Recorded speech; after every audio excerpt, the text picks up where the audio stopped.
नमस्कार, आप देख रहे हैं नेक्स्ट 9 पॉलिटिकल बाइट और इस रिपोर्ट में मैं आपको बता दूं, मुंबई के वर्ली में आयोजित मनसे कार्यकर्ताओं के सम्मेलन में राज ठाकरे ने विधानसभा चुनाव के नतीजों पर आशंका जताते हुए अप्रत्यक्ष तौर पर ईवीएम पर ठीकरा भी फोड़ा।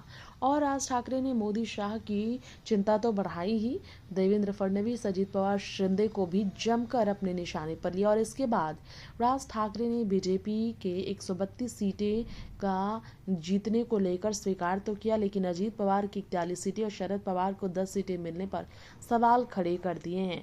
यानी कि शरद पवार को लेकर वो थोड़े मेहरबान नजर आए हैं।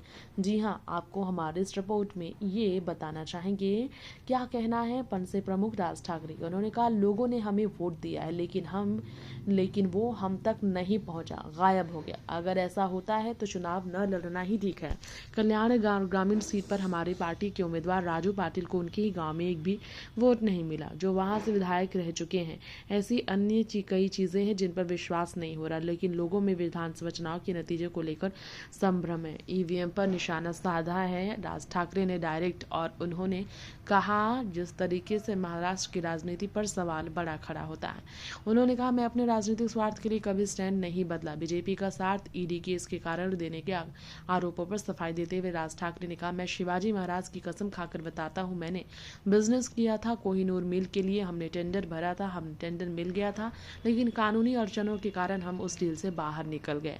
लोकसभा चुनाव में एनडीए का समर्थन किया था राज ठाकरे ने, ये बात सच है। ऐसे में उन्हें इतनी खराब प्रदर्शन का सामना करना पड़ा।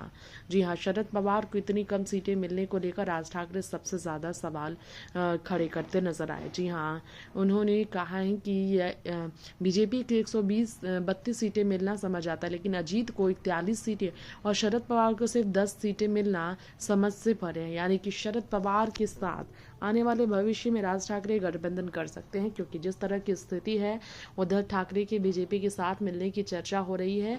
और इस बीच राज ठाकरे जरूर महाविकास आघाड़ी को आगे बढ़ाने के लिए शरद गुट को अपने साथ ला सकते हैं, क्योंकि पर अजीत भी शरद से अलग हो गए हैं। Next 9 political bite report.